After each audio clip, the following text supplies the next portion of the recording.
सिन्दूरारुणविग्रहां त्रिनयनां माणिक्यमौलिस्फुरत्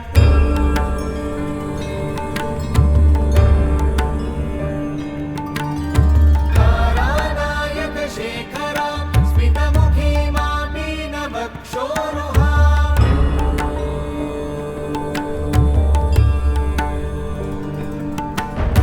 पाणिभ्यामलिपूर्णरत्नचषकं रक्तोत्पलं बिभ्रतीं सौम्यां रत्नघटस्थरक्तचरणां ध्यायेत् परामम्बिकाम्।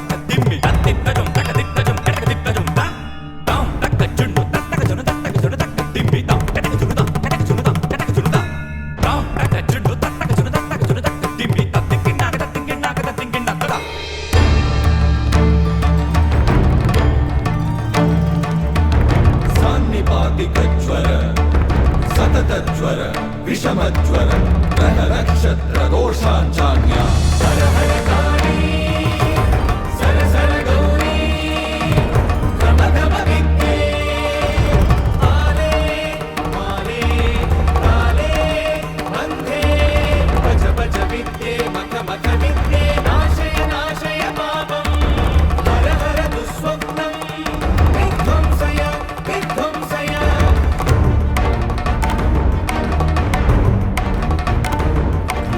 विघ्नविनाशिनि रजनी सन्धे मुन्दुभिनादे मानस्तोषे मानसवेगे शङ्खिनी चक्रिणी वज्रिणी गदिनी शूलिनी अपमृत्युविनाशिनी विश्वेश्वरी द्राविडी केशवदैते पशुपति सहिते धीममर्दिनि धमनी कामिनी Shabari विराटी वाचक्री।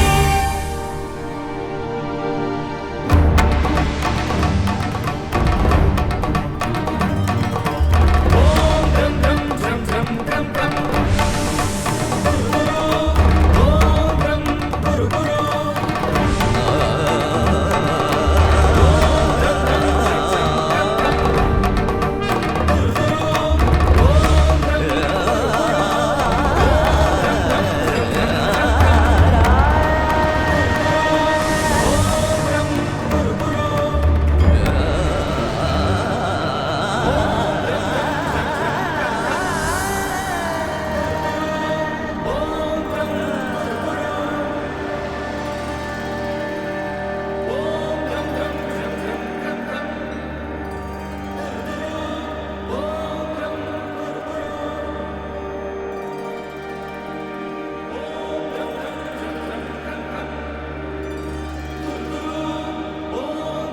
Namaste, Sabhaye Namaha, Sabhasadbhyo Namaha.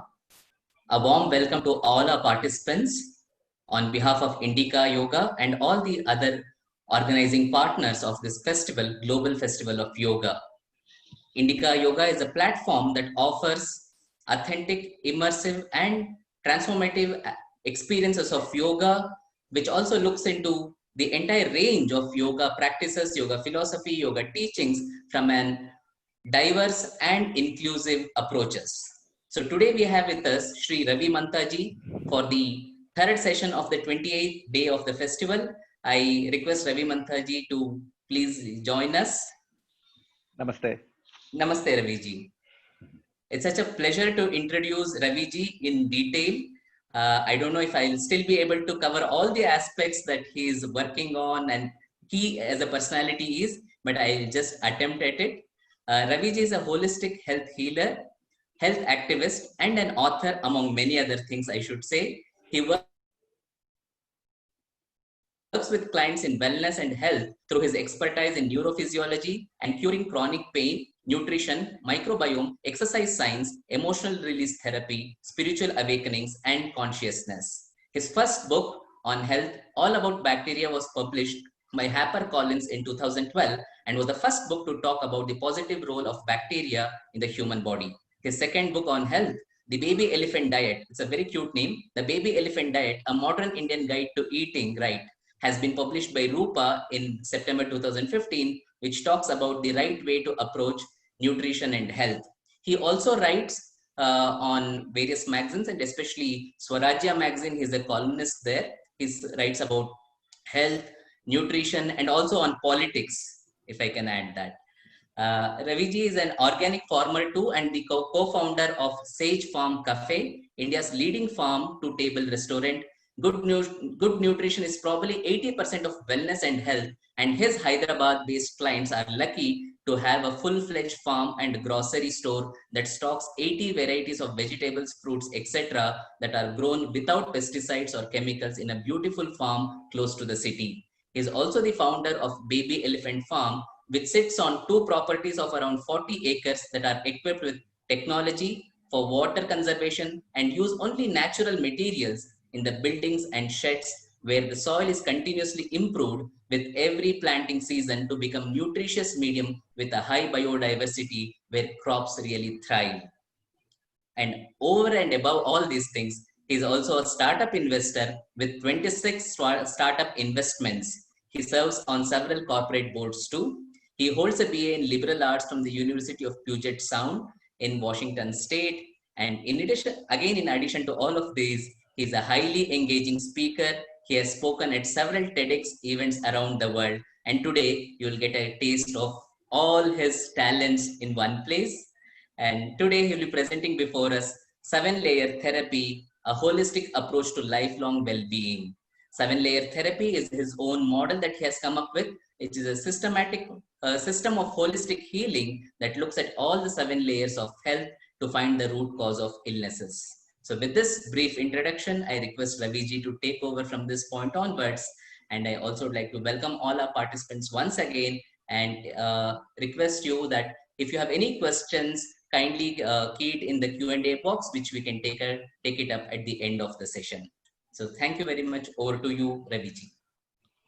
Thank you very much, Vinachandraji, for that warm introduction, and good day to all of you from around the world. You know, many of us would have read in kindergarten the story of the 7 blind men who are looking at different parts of an elephant. And you know, the story is about how one person thinks the elephant is a snake, one person thinks it's a tree, one person thinks it's a rope. And unfortunately, the way health and wellness are treated around the world, both by the allopathy doctors as well as by wellness coaches such as myself, we're all, it's a very similar parable. We are looking at health as like 7 blind people touching one piece of it. So if you go to the nutritionist, all they know is nutrition plans. If you go to your fitness trainer, all they know is how to give you a good, decent workout. If you go to the psychologist, they work on your emotional health. Now, what I decided to do as part of my journey, because it started in 2012 with the publication of my first book on holistic health called All About Bacteria. My curiosity was to identify all the gaps in the current scientific knowledge. So everything I do has a basis in science, but there are huge gaps in science's understanding of human health, particularly as we get into the electrical and emotional layers, which I'll talk about a little bit later on. So, and in 2011, when I wrote my first book, All About Bacteria, there was a massive gap in the world's understanding of the positive role of bacteria in human health and in gut health. And that's where I spent 2 years researching and taking together a lot of scientific studies and coming up with my book. And a lot of the postulates in that book have been subsequently validated. So my book was very early for its time, but since then, the world has woken up to the beneficial effects of bacteria on the body and inside the body. And every day there are new discoveries being made about it. So, science has evolved even in as little a time as the last 7 or 8 years since my first book came out. There are other gaps, which I will also talk about, where I'm working on right now, particularly in how to diagnose, treat, and cure chronic pain. Now, what I want to do is talk about what exactly 7-layer therapy is. It is a comprehensive system of preventive health and wellness where we try and figure out where is the root cause of illness of if someone presents with a health problem. Symptoms are few, but illnesses are many, right? You can have a headache for any number of reasons. It's because you're allergic to something. It's because of a viral or a bacterial infection. It's because you slept badly. It's because you have you hit your head. It can be from many layers. So, but until you understand what is the root cause of the headache, you're only treating the symptom, right? So, because most of us, when we have a headache, we'll go and pop a crocin or one of these pills, but without understanding what is the underlying cause. Why did we get that headache and what can we do about it? And so the 7 layers, and I'm going to talk about them individually, but let me just describe what they are. The first basic layer is the chemical layer, which is nutrition, the toxins in your body, the toxins that you're exposed to, the pharmaceuticals that you're ingesting. All of these are either poisons or they are medicines, depending on the dosage, right? Everything is a medicine in the right dose and a poison in excess, everything, including water, right? A glass of water is essential, but you try and jump in a swimming pool and start drinking water, you will drown. It's the same thing with any substance, right? So the first layer is the chemical layer. The second layer is the biological layer, which is in your human body, there are 100 trillion cells. Only 10 trillion of those cells are what you recognize as your body. The other 90 trillion cells are your bacterial cells. And they live inside you, in your gut mostly. 90% of them live in your gut. But they're everywhere. They're on your skin. They're in your mucous membranes, on your mouth. They're everywhere, right? And these are all beneficial bacterial colonies that make up the ship of life that you're carrying. So you are essentially 70% water and 90% bacteria. So you are essentially a walking and living and breathing pond ecosystem. And once you start thinking of yourself like that, your relationship with these bacteria is going to change.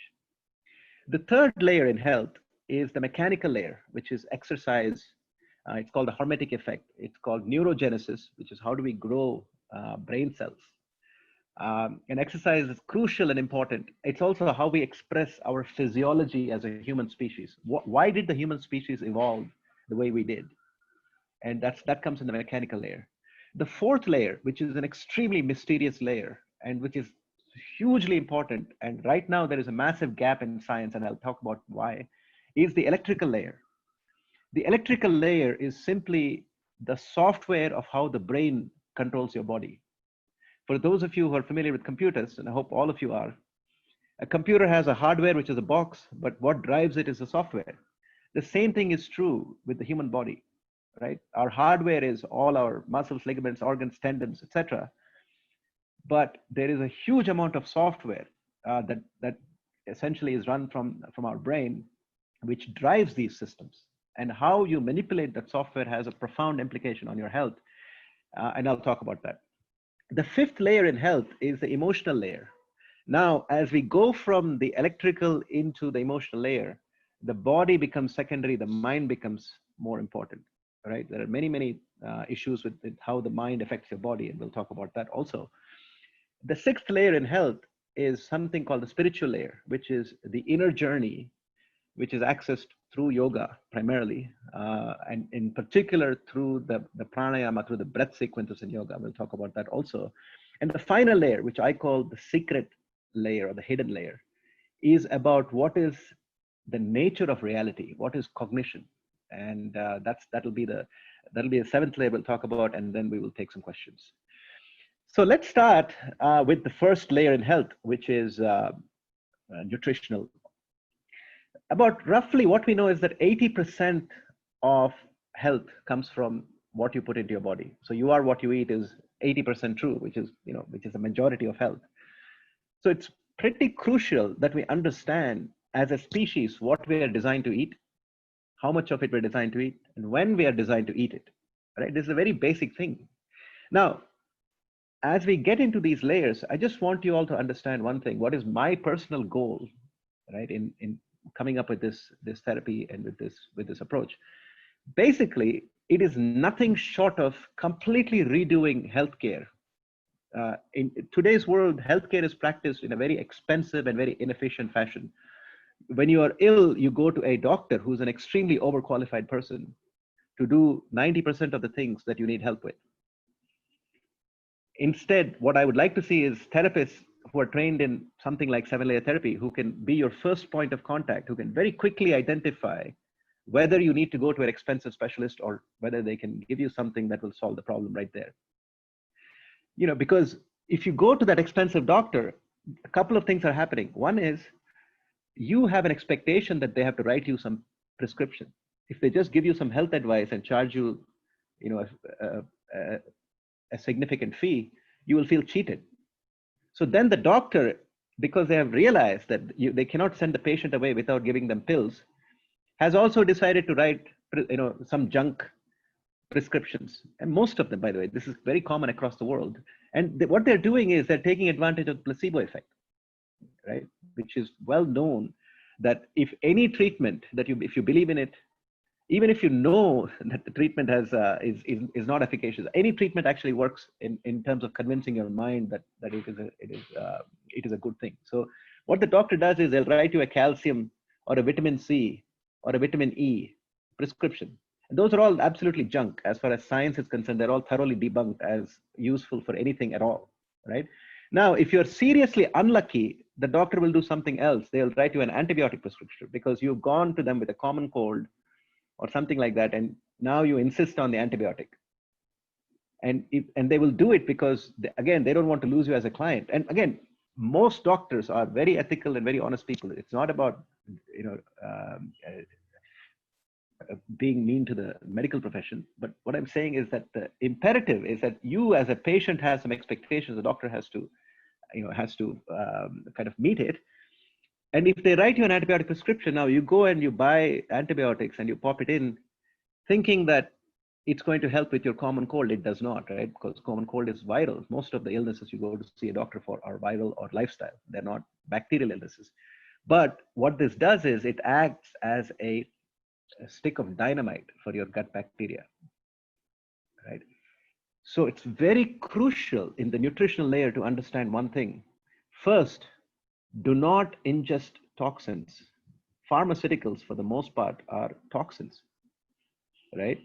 If you doubt me, just Google what happens. What happens if you take 20 pills of Tylenol at once? Well, I'll tell you the answer. You die, right? These are very, very heavy toxins. So try and get to a point where you're living pretty much on natural food, unprocessed food. Now, these are all the basics, right? My second book is called The Baby Elephant Diet.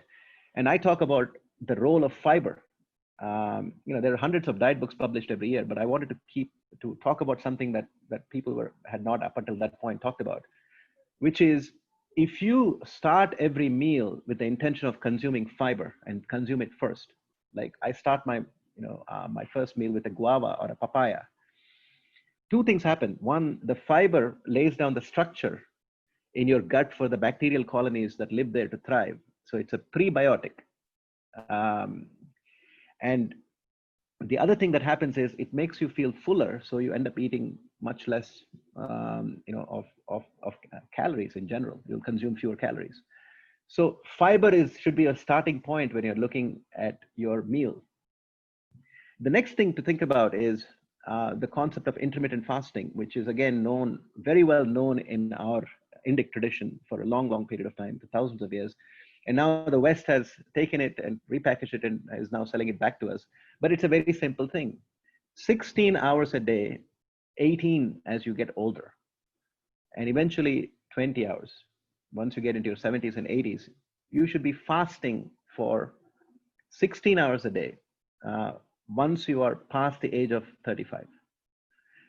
Below the age of 35, it's, you can have a more, aggressive diet in the sense that you're consuming a lot of calories, your metabolism is higher. You have, until the age of 20, you have human growth hormone. So all those things work for you until the age of 35, but beyond 35, fasting should be a key component of diet.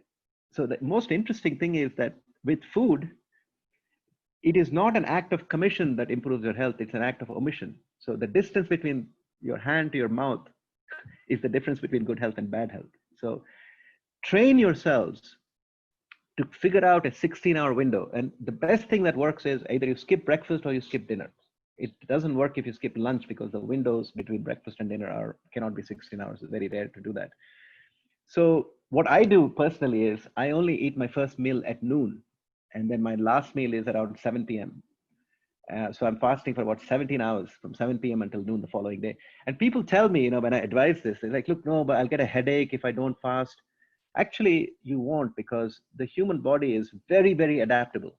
It takes 2 or 3 days. You may feel hunger pangs and all that, and then the body will adapt.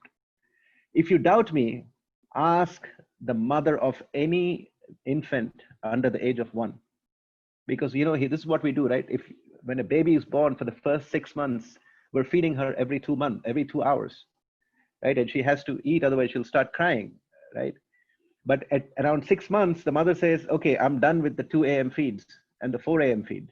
So what does she do? She stops feeding. Now the baby will cry for, 1 night, 2 nights, and after the 3rd night, she'll sleep through the night. This is as simple as, how it works, right? It is not habit. It is not hunger that drives your habit. It's the other way around. It is your habit that drives your hunger. So if you're eating at a set time in the morning every day, you will automatically get hungry at that time every day. But if you stop eating, your body will adapt. Your body is extremely resilient and it will adapt. So intermittent fasting, eating fiber with every meal at the start of the meal, are literally the 2 most important things you can do from a nutrition profile.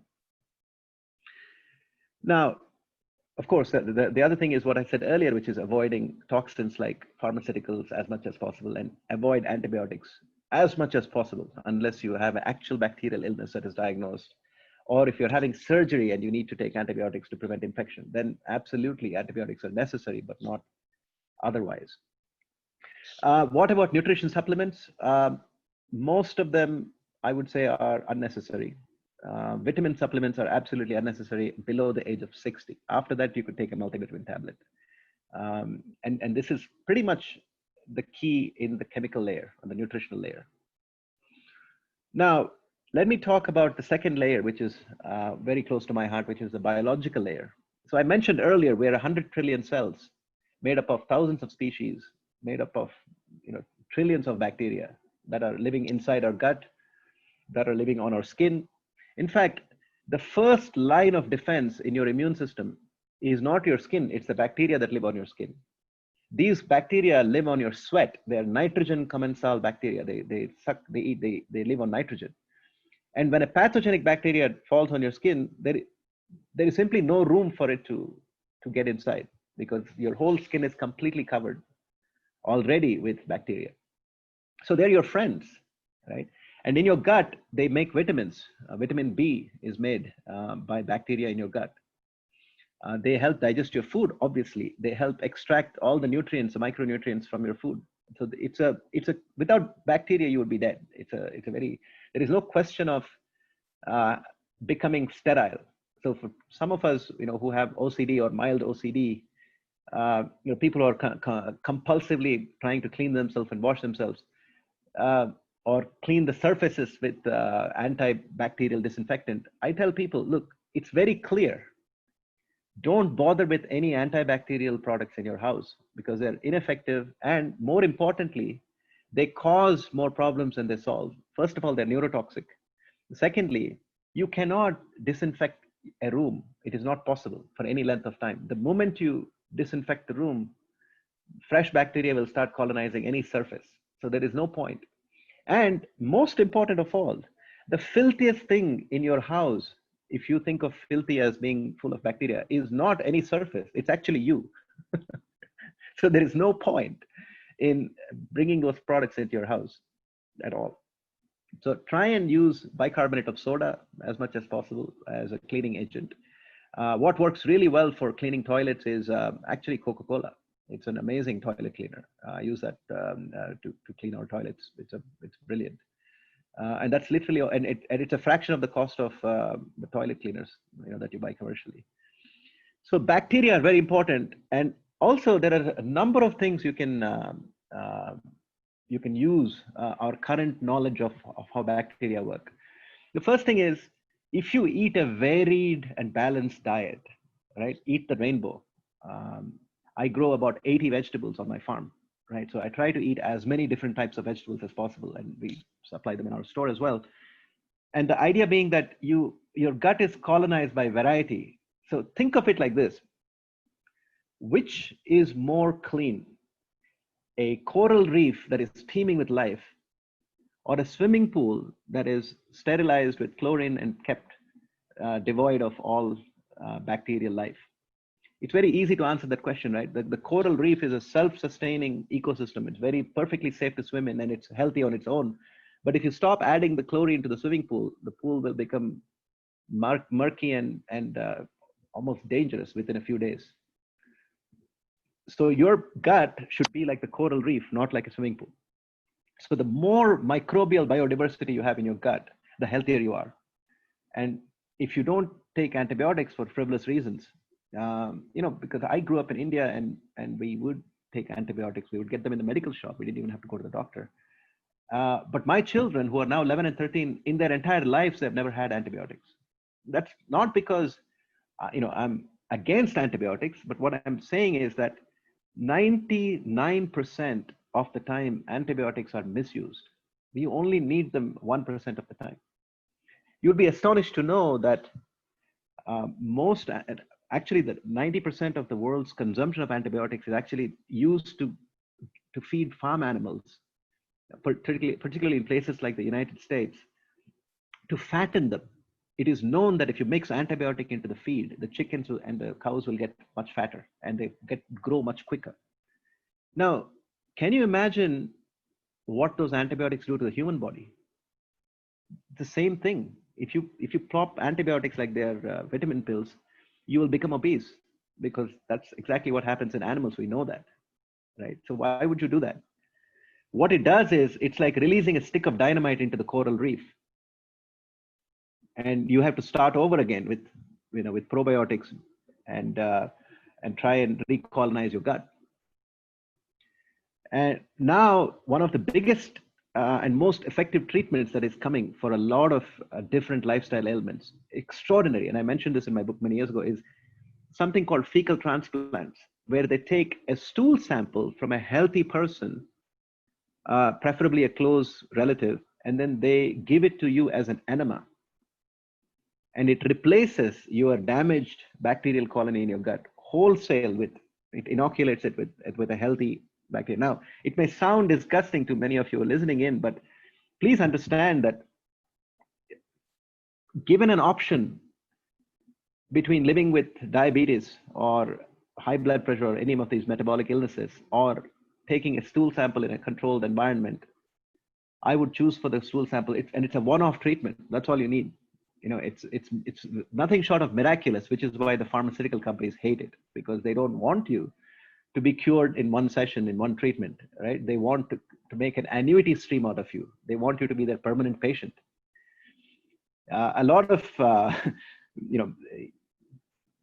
I should say even healers have a problem, because, when people come to me, I tell my clients and my patients up front, look, I only want to see you once, ideally, right? Because if you follow these things, and whatever the prescription I give you, the best compliment you can give me is to never come back again, because all your problems have been resolved, and you can come back to see me for a different ailment, but not for the one that you came to see me in the first place. So that's sort of my approach. My approach is wellness, not trying to make a permanent client out of you so I can expect a steady income stream from each of my patients. I don't look at it like that, and that changes the business model of a lot of healthcare companies around the world.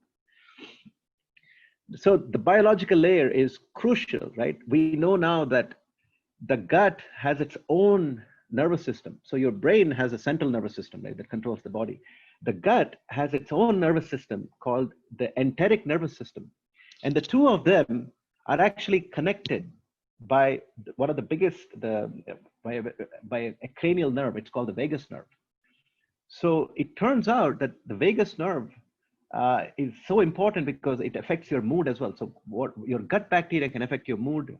They have a big role in depression. I mean, we're only now scratching the surface of understanding how changing or improving your bacterial balance can improve your physical and mental health. It's just a remarkable thing. Now, there is one last thing I'm going to say about the biological layer, which is, they've found a bacteria in soil that only lives in dead matter. It's called Mycobacterium vaccae. And when it comes into contact with your skin, it stimulates the release of serotonin in your brain. It's like a natural endorphin. It's a natural neurotransmitter secreting phenomena. So it turns out that all you have to do if you're feeling a little bad if you're feeling low on mood, is just go out there and put your hands and feet in the dirt, play with the mud. So this is interesting, right? This is why gardeners rarely suffer from depression. And it's in my book from way back. It's one of the first things that really made me want to write this book, because I was wondering, I lived in Seattle. I went to university there, and we had this thing called seasonal affective disorder. And a lot of people, Seattle had the highest suicide rate in the US. And people thought it's because in the absence of sunlight, our moods get bad, because Seattle doesn't have a lot of sunlight during the winter months. And I used to believe that too, but now I know better. Actually, it's not the direct sunlight that's the problem. It's the fact that when there is no sunlight, we don't tend to go out in the garden, right? But you can cure that problem by having flower pots or just making an effort to touch mud. Humans evolved on the African savanna. So we have a propensity, a tendency to love interfacing with mud. People who do pottery don't get depressed. People who do computer gaming get very depressed, right? Coal miners who spend a lot of their time underground they have very low rates of depression. You'd be astonished, right? We've seen all these stories of depressed people committing suicide, and the like farmers, especially in India. You would be astonished. The profession with the highest suicide rate, actually, I don't think many of you would know that, but let me tell you what it is. It's actually dentists. Why? Well, could be many reasons. Probably they work with a lot of neurotoxins in very sterile environments, and that has a detrimental effect on their health. Or maybe they're just, exposed to a lot of bad breath. I don't know. But you'll also be surprised to know that the profession with the lowest rate of suicides, lowest percentage rate of suicides, is actually farmers. Now, let that sink in. Of course, when you're talking about 20,000 farmer suicides a year in India, it makes the news headlines, but they don't talk about the fact that there are 600 million farmers in India. So the percentage is actually tiny. Anyway, so biologically, it's important to look after our gut. It's important for us to spend time barefoot in the mud and take up a hobby that involves things like rock climbing, nature walks, things like that, and make sure as long as you're touching the dirt, you're going to feel emotionally healthier. That's because of the bacteria. The third layer in health, which is mechanical. Now, let me tell you some very crucial and very easy tips. Right? The mechanical layer is important because you must first understand what is the human species meant for in evolution. It was not, the brain that we have is a side effect of our physiology, right? So let me ask you a question. Again, it's a rhetorical question because I can't solicit your feedback online. What is the fastest mammal on land? And many of you will immediately, instinctively say cheetah, right? And you would be right. But the question is, over what distance, right? Over 100 meters, absolutely. There is a cheetah called Sarah, which is in captivity in the US. It can, outrun Usain Bolt. Usain Bolt did 9 seconds. Sarah, the cheetah, did in 3.5 seconds. She's the fastest land mammal, over 100 meters. Now, let me ask you, what about over a marathon distance? The answer is horse, right? Because a cheetah can't run more than a mile, right, without getting exhausted. The horse can run up to, marathon. Now, let me ask you, what about 50 kilometers? What about 100 kilometers? What about a 500-kilometer race? Which species? Only one species can cover that distance and make it. The answer is human. Physiologically, your body is designed for long distance running. right? So just like an eagle's physiology is to fly high and to hunt from, at a great pace, the human physiology is to cover long distances in pursuit of food, right? In the old days, there was something called persistence hunting, where the hunter-gatherers used to just chase after a deer. They would simply walk after the deer. The deer can obviously outrun them for the first few miles, and then eventually it simply collapses from exhaustion, and the hunter would simply walk up to it and they can kill it. It couldn't even move. That's how humans used to hunt in our history. Now, I've just told you that humans are the fastest animal on land, mammal.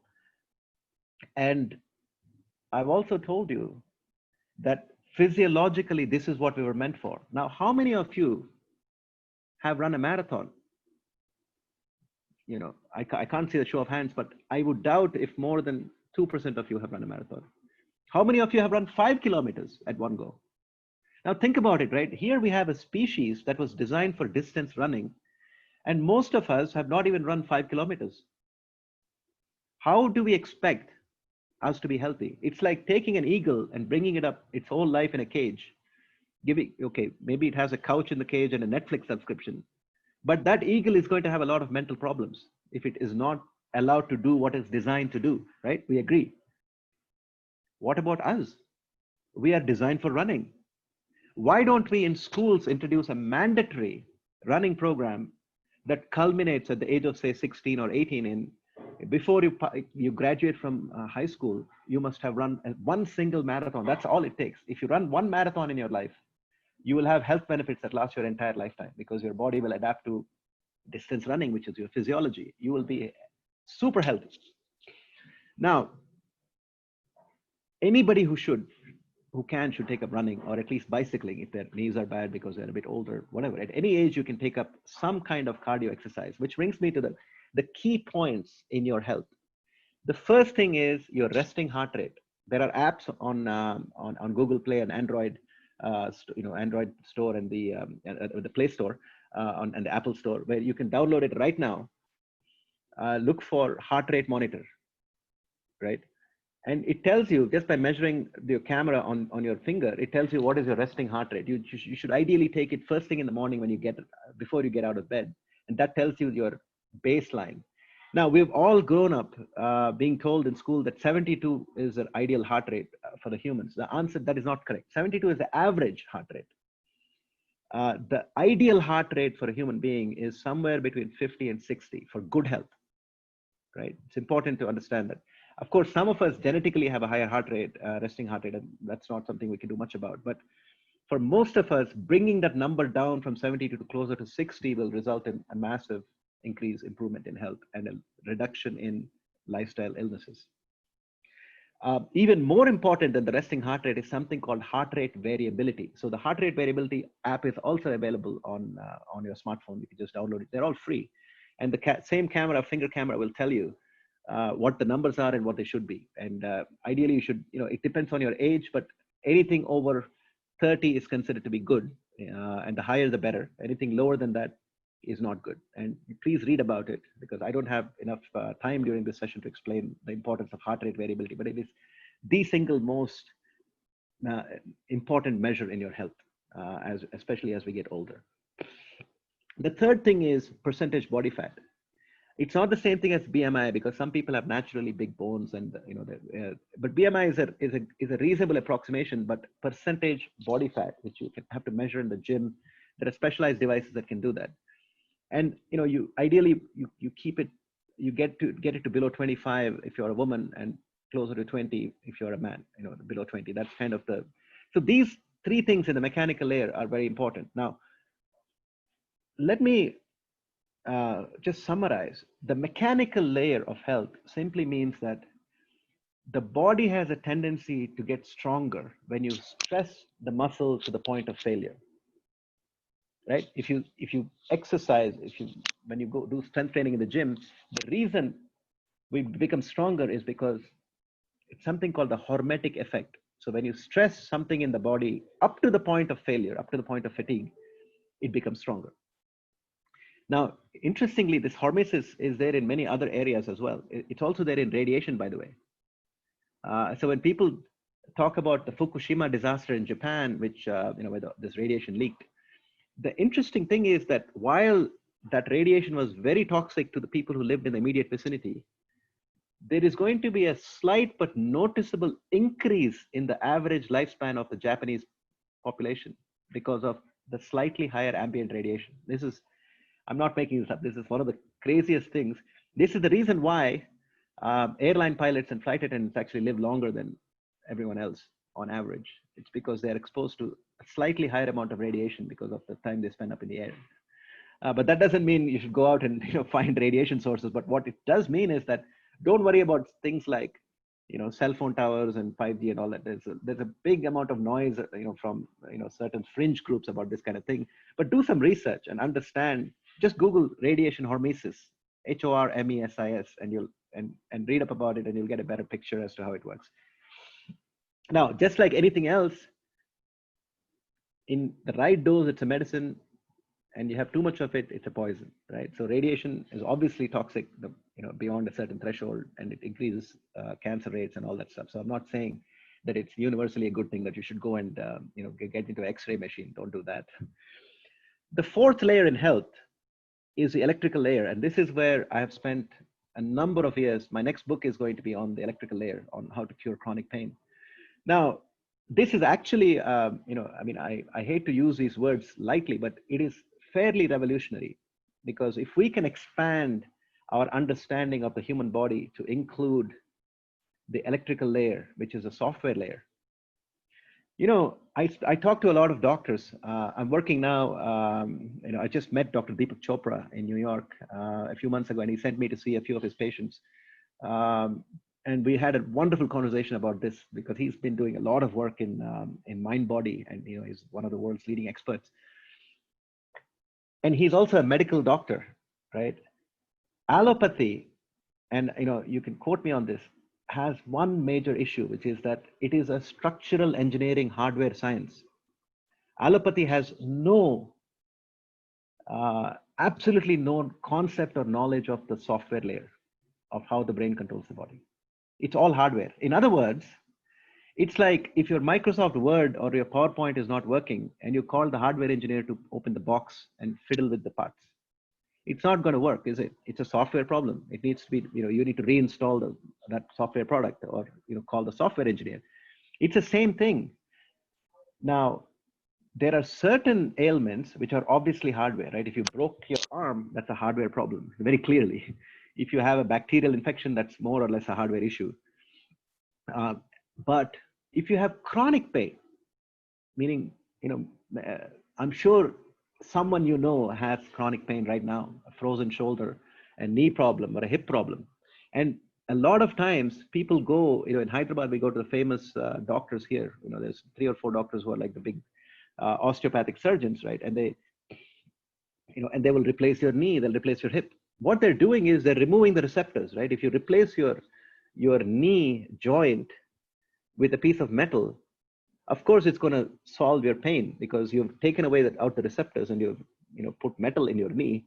But wouldn't it be a lot better to go to a software guy like me in the first place and say, hey, can you maybe take a look at this knee and see if you can fix the software of how my mind is controlling that knee and maybe make it better? And this is literally as the next frontier in medicine, as allopathy wakes up to this. Because most of the other practitioners who are in this space are the acupuncture specialists, the osteopaths, the NLP, the EFT, all these, there are the kinesiologists, they're all in the software space. We need to do a lot more research into this, because we can help a huge number of people who are right now suffering from chronic pain, including, I'm sure, many of you who are on this, in this session. And we can do it simply by resetting the receptors and re-engaging the brain to work with that affected area. And there are many reasons why those muscles fail. Disuse, injury, operation, surgery, viral attack. I treat a lot of people who come to me after an attack of chikungunya or dengue, and they have chronic pain because the virus just left a trail of software problems in their body, and then it's gone.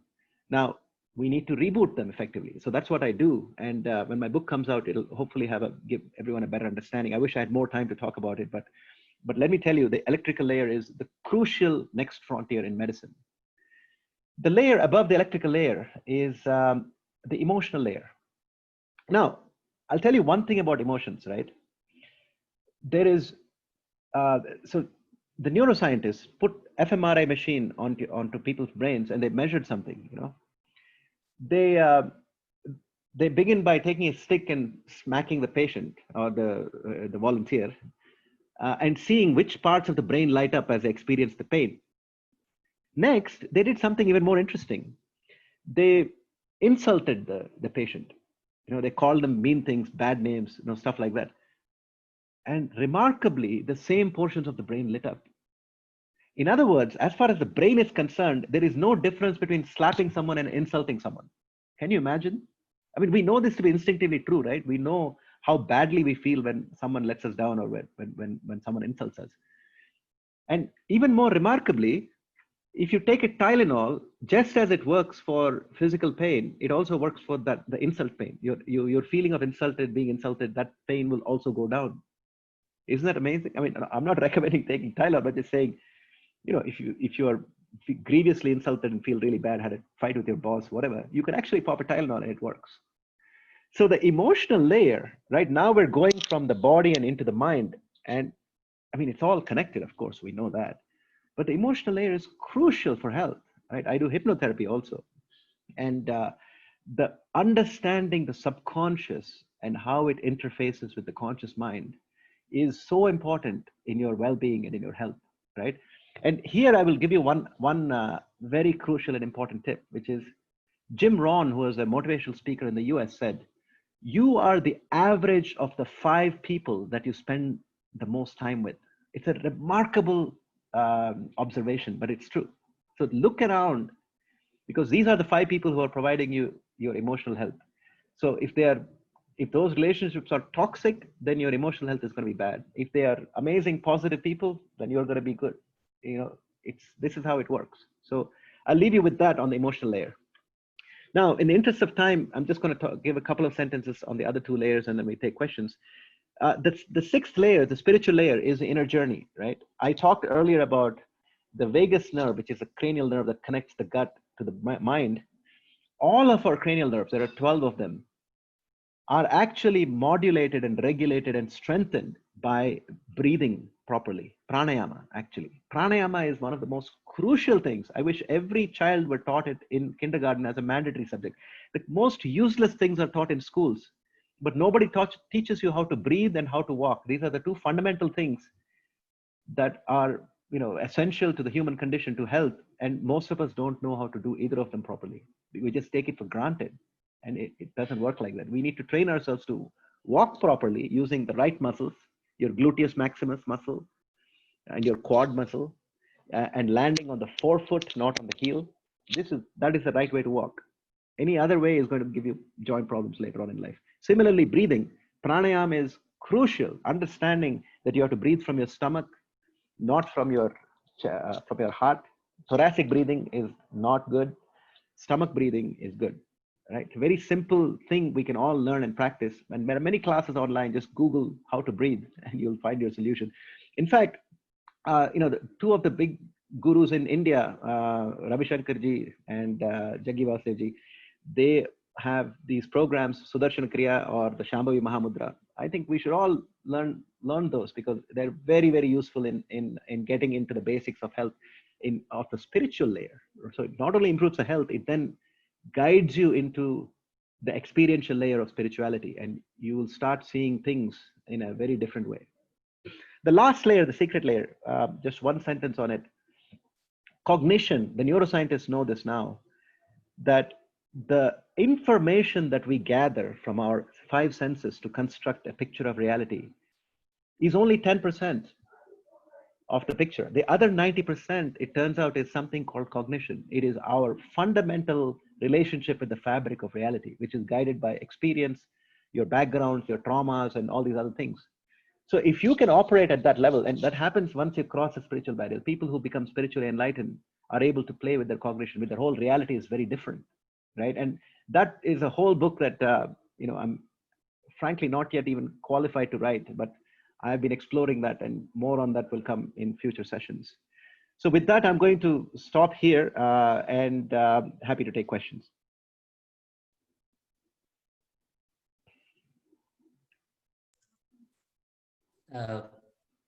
Thank you, Raviji. That was an amazing presentation. We didn't even feel we have crossed 40 minutes. It was just like we could have gone on like this.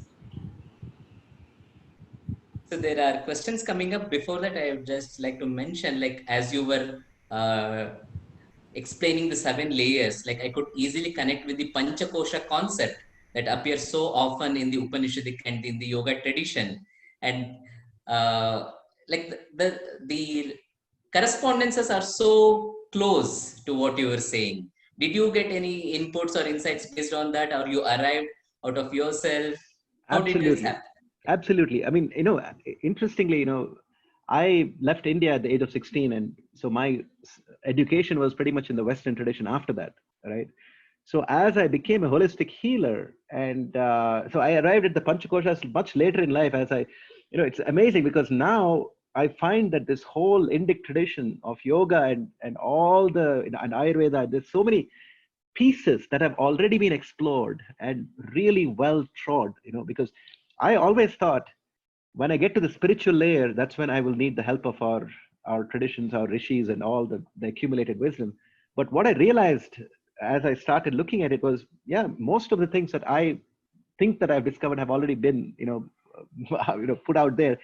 But the good news is that each of these layers, we now have a lot more comprehensive understanding because we have access to the technology, we have access to the research. So many scientists alive today who are doing all these things. So we can, it's almost like Ayurveda 2.0. It's like Panchakosha 3.0. We just have to upgrade. That's what it is. We stand on the shoulders of these giants, but we can always improve on their work. Very true. And also, this is very important in the Indic tradition, or largely the Eastern or the experiential traditions, because what we see as a traditional wisdom is not important because it comes as a part of the tradition, but it is important because it corroborates with our experience. Whether you take up the life of Ramana Maharshi read Upanishads much later, but he said, this text is speaking about my experience. I think this is what is so important about all these experiential traditions. Thank you very much, because what you have, as you said, in the traditional wisdom, you have much more resources today, especially with the advancements in the science and technology, and that's where the details can be filled up with. So thank you very much for sharing all these things. We'll take up questions. We have a long list of questions that is growing. We have a question from Veronica G, who's again a regular participant, who asks, who says, thank you, Dr. Ravi. Great insight about proper nutrition. My question is regarding intermittent fasting, which you mentioned. What do you recommend as meal portion for lunch and dinner for over 35-year person? Because you were very clear about that border, 35 years. If we Yeah, are not removing breakfast, do you include a snack such as a fruit between lunch and dinner? What do you suggest? absolutely. So what I do, I'll tell you what I do, and I think it's a pretty decent guide. So my first meal is at noon, right? So I can have a coffee without sugar in the morning. Some days I do that, but I eat a very decent meal at noon.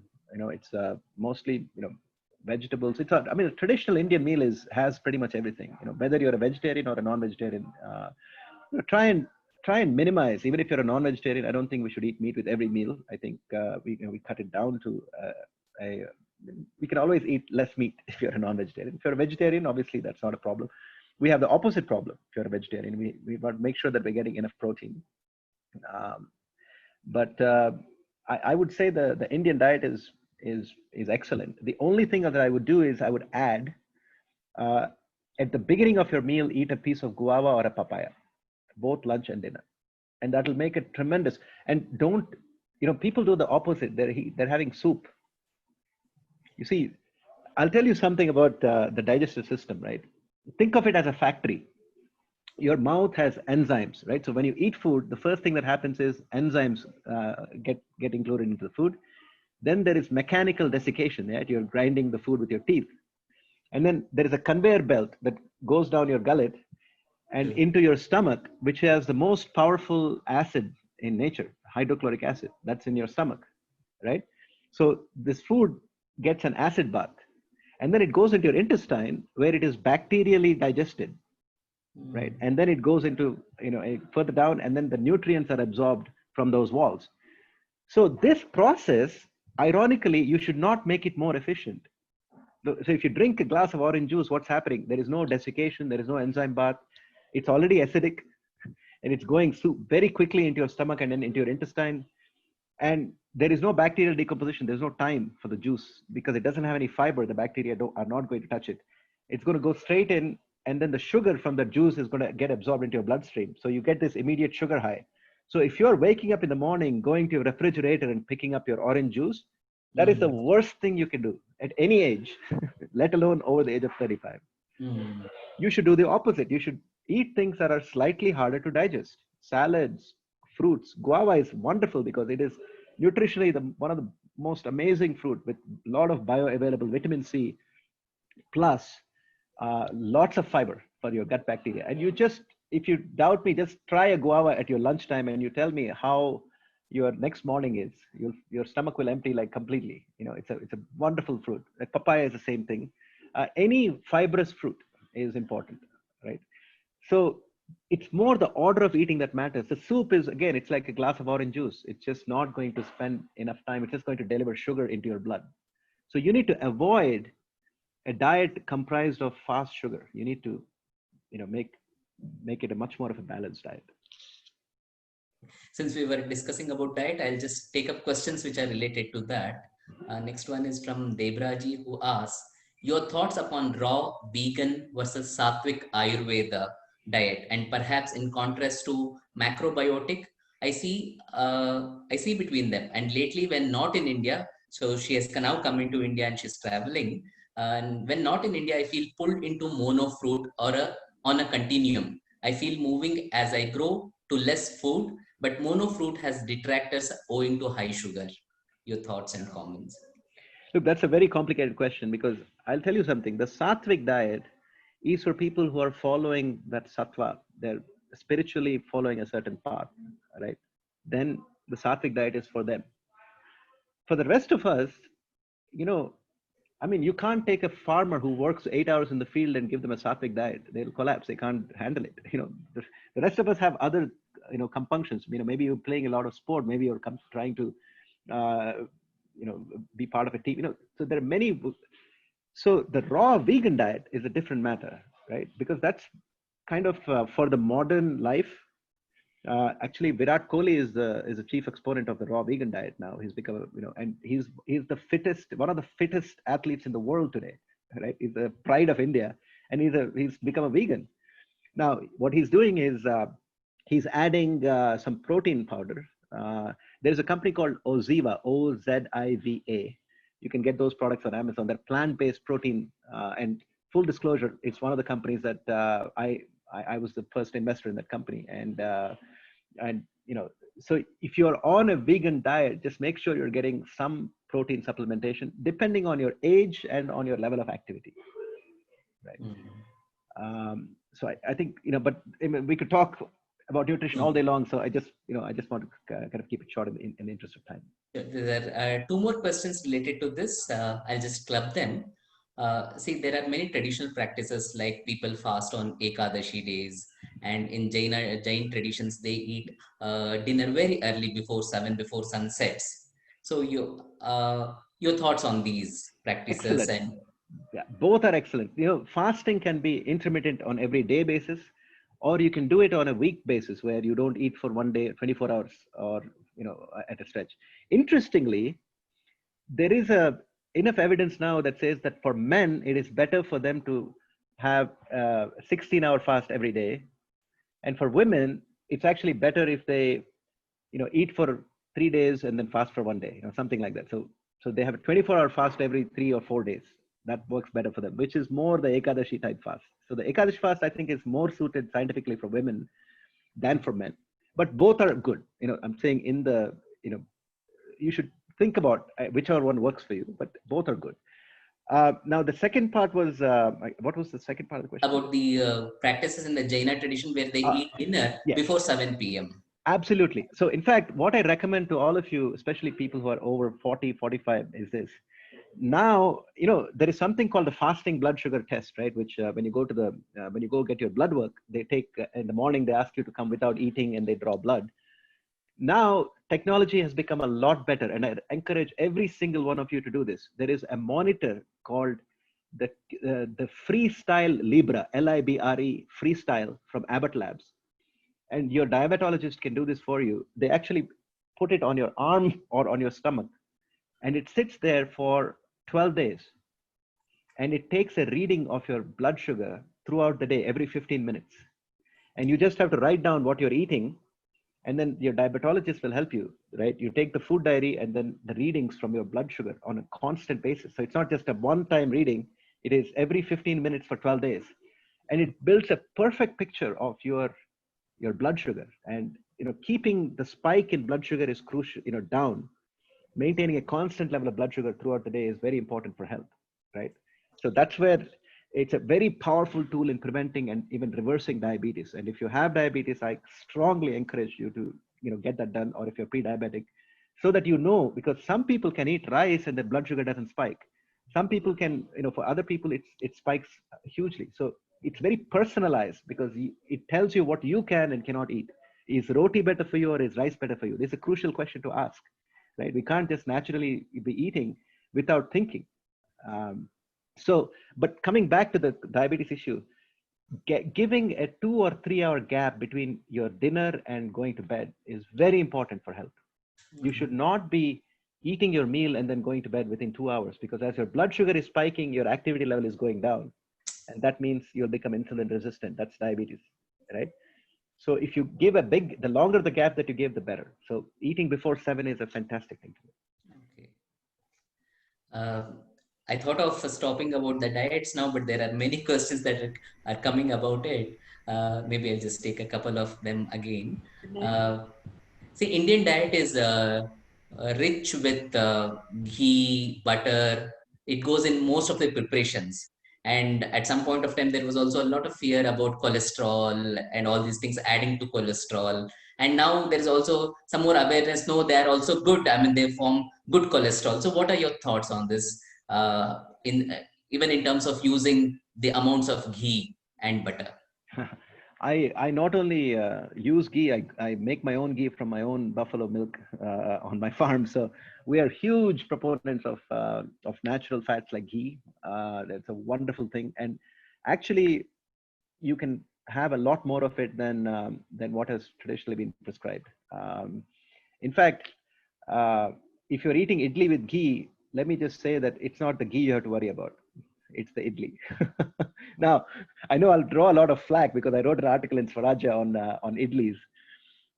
And, people are raging about how can a traditional food that is steamed be unhealthy. And I said, well, put on the Libra monitor and then eat 4 idlis and see what happens to your blood sugar. And then we can talk, because you're taking essentially what is, okay, at least at home, we add a lot of dal to the idli mix, so the rice is low and dal is high. But if you go to the commercial, any restaurant, they give you mostly rice, hardly any dal in that. So it's basically fermented rice that is concentrated carbohydrate. That's what the idli is. Steamed or not, doesn't matter. So I would say, instead of eating 4 idlis, eat 2, but cover it with ghee. It's much more healthier. That's a very promising note. Because especially many of us are used to ghees and butter. Yes. Absolutely. Yes. Ravi, I'm sorry, I was very tempted to ask you this because we've been talking a lot about diet. Could you give us a sneak peek into your book, The Baby Elephant Diet, A Modern Guide, Indian Guide to Eating Right? Absolutely. Look, as I said, first of all, people ask me, why is it the baby elephant? Well, it's my, personally, I'm a Shiva Bhakt, and so, so Ganesh is my, is part of my Ishtadevata family. It's also my spirit animal. And the baby elephant, by the way, elephant is the strongest animal in the animal kingdom. And it is 100% vegetarian. And more than that, 95% of the food that it eats is fiber. So the book is all about fiber. So the baby elephant diet was like the perfect name for it, right? Because obviously Ganeshji, who doesn't like an elephant? And I challenge anyone who doesn't like an elephant, a baby elephant. So it all worked out in that sense. Uh, so fiber, right, as a prebiotic, because it provides a structure in your gut for all the bacteria to multiply and to do their work. It's the coral in the coral reef, so it's very important. So this book is all about how to ingest different types of soluble and insoluble fiber. No, like vegetables like okra, jackfruit, which is an extremely versatile vegetable as well as a fruit, right? You can make curry with it when it's raw, and you can eat the fruit when it's ripe, and it's incredibly healthy for you. So berries, the role of eating different types of berries. Mulberries are found all over India in every season, if you look for them. Some berries are harder to find, like raspberries and blackberries in India, but you get them in colder climates. Kala jamun, right? Astringent fruits these are all the superfood antioxidants, right? So fiber, antioxidants, and all I'm saying is it's conscious eating. When I see something that is served to me, my first reaction is, does it come from a factory in a box? In which case, I'm not interested, right? And simple things like instant noodles. What is an instant noodle? What is a Maggi or whatever it is? The brand. Instant noodles is basically maida double deep fried in dalda. It is actually deep fried maida, and they deep fry it in trans fat in dalda. There is nothing that is more unhealthy than that, right? In fact, this is fact, so I can say it on in a webinar. The slogan of Maggi noodles used to be "Taste be or health be," and somebody like me sued Maggi in the consumer court, and the Consumer Protection Council passed a ruling saying that you have to change your slogan because you are not healthy in any way, shape, or form. Now, I love eating Maggi because I grew up on it. I'm not, but I limit it to twice a year because it's kind of twice a year, a couple times a year, it's okay, but I wouldn't otherwise go near it, So that's the thing, right? I don't advocate giving up anything that you are used to. If you love idlis, have it, but don't eat 4 idlis for dinner at 9 p.m. and then go to bed at 10 p.m. Right?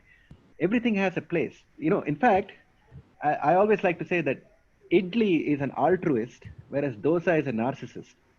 Right? It's made from the same fermented mix, but idli is all about the condiments. You can actually eat less idli, more ghee, more podi, more pickle, more chutney, all those things, right? Because idli itself has no taste.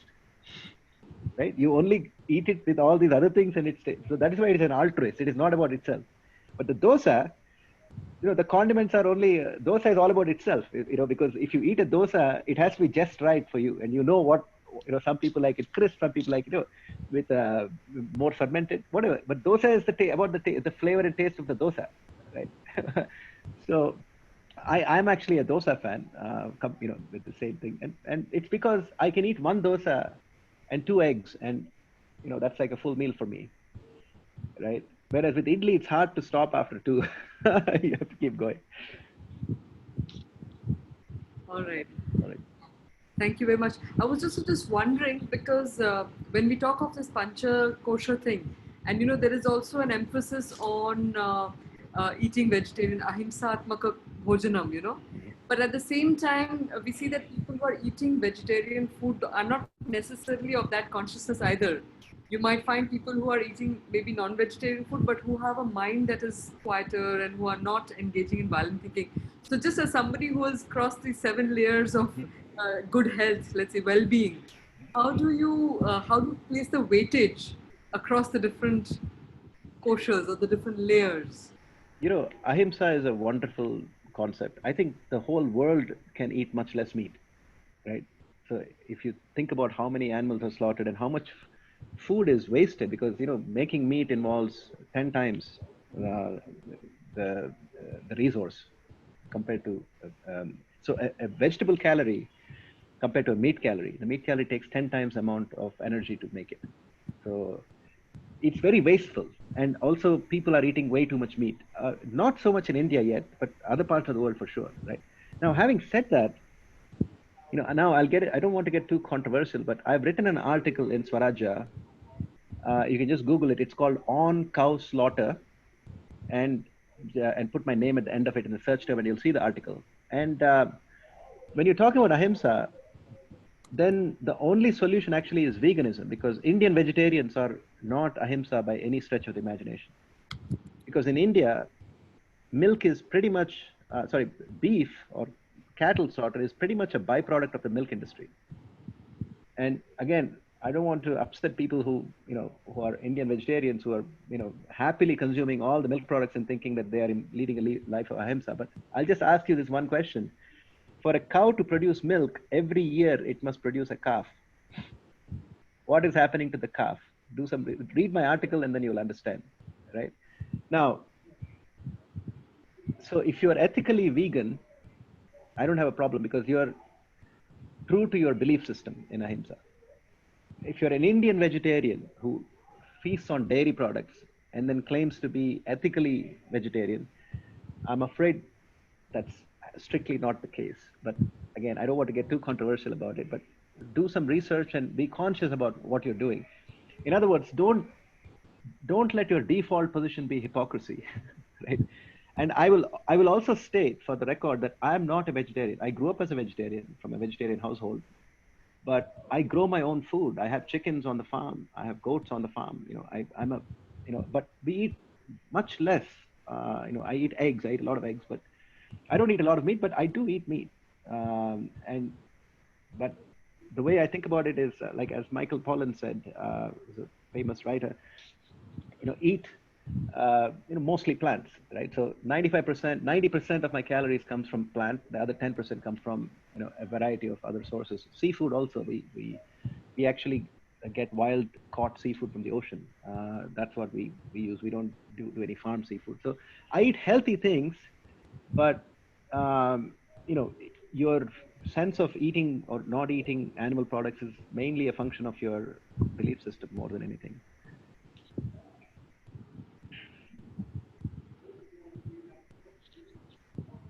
I think there are quite a many questions related to food, diet, nutrition, but we'll just shift the focus a little bit, and maybe if we have time, we can come back to that, Ravi ji. So I'll club another questions, related questions. So this is one from, okay, this is asking about how do we detox the 7 layers? Like, as you were mentioning, there is a possibility of getting filled with toxins at all these levels. So how do you detox at all these levels? And also, how do we balance all these 7 layers? Thoughts and comments on that. Excellent question. I'm going to start from the other side. Okay. In the spiritual world, there is no such thing as detox. It's basically, you start with pranayama and then the next doorway will open. It's an experiential doorway. So that's an easy thing. But as we get into emotions, I'll show you the simplest thing in the emotional layer. Stop reading the front page of newspapers. That is the biggest thing you can do right now for your health, right? And in this time, I'll ask you this question. Today, look back at how many times you had a conversation about COVID, right? And over the last 4 5 months, how many times? Step back. Do not let your operating system be fear. As we grow up as children, our operating system is fear, right? They tell us, don't do this, don't do that, don't jump from there, don't cross the road without looking. They're programming us. And it's a good thing at that age, because we don't have the faculty, the facility to know the difference between dangerous things and okay things. But as we get older, there comes a point where your emotional well-being is completely dominated by fear. So you have to detox from fear, right? And the newspapers are selling news by giving you bad news, right? They'll always show you the exception to any good news, because they know that bad news sells, right? We can't avoid looking at it. But your mind becomes completely corrupted from ingesting that kind of news, right? Look at all the good things that are happening in the world today. Wake up in the morning, jump out of bed and think, how can I add to the goodness that is out there in my own way? And that's the emotional detox. Exercise, as I said, the simplest thing, right? You need to do for cardio, right, there are three types of exercise: strength training, cardio, and then the yoga, right? In cardio, the simplest thing is, you know, it's remarkable what science is teaching us now. You actually need to do only 10 minutes of cardio 3 times a week, right? Okay. But that's called high intensity interval training. But people ask me, but I go for my morning walk. I said, yeah, going for a walk is better than not going for a walk. But in terms of the efficiency of the workout, not going for a walk is 0, going for a walk is 1. High intensity interval training is 9, Mm. right? So instead of a 1 hour walk, 5 sessions of 2 minutes of jumping rope. Try and jump rope for 2 minutes and you'll see what I'm talking about. See if you can get to 2 minutes, right? You do 5 sets of 2 minutes of jump rope. That is 10 times more efficient than your 1 hour walk, right? So you need to seek efficiency in your workout because we're all, time challenged, right? We're all busy. So we have to make small amount of time for optimal health. And this is important. Strength training, right? There are literally only 5 exercises you need to do for strength training. And I'll tell you what they are. One is the pull-up, which is very hard to learn. But if you learn how to do it, it's a complete upper body workout. The other one is the push-up or the bench press. The third one is the overhead press. And the other 2 exercises are leg exercises. One is called the squat. The other one is called the deadlift. Now, you can Google all 5 of them and you will see training videos for free on YouTube. And even that, you only have to do it. Actually, the latest in science is you need to do 12 minutes of strength training twice a week. And that's enough. Can I request you to repeat it once again so that I can key it in for all our participants? Yeah. Pull So up, push up. Yeah, pull up, push up, overhead press, squat, and deadlift. Sorry, overhead. Overhead press, Press, PRESS okay. press. Yeah, squat and deadlift. And just Google them for videos, and you'll see all the right. Very important, particularly in the leg exercises, to get the form right. Even for the pull up, you really have to learn to pull your shoulders down. Don't use these muscles. Use the biggest muscle in your upper body, which is this, the latissimus dorsi, right? So learn the form before you do any of these things, but you can learn it from, just hire a trainer for 1 or 2 sessions until you get the form right, and then you can do it on your own. And yoga, of course, very crucial, right? The breath work, but also the stretching. But in and of itself, yoga can only build a little bit of strength, to a point, and then you plateau because you need to put more weight bearing exercise in order to, to become stronger, right? Yoga will definitely get you from 0 to 5, but beyond 5, you need to add strength training, like I mentioned, and then the high intensity interval training. So, and mix these things up.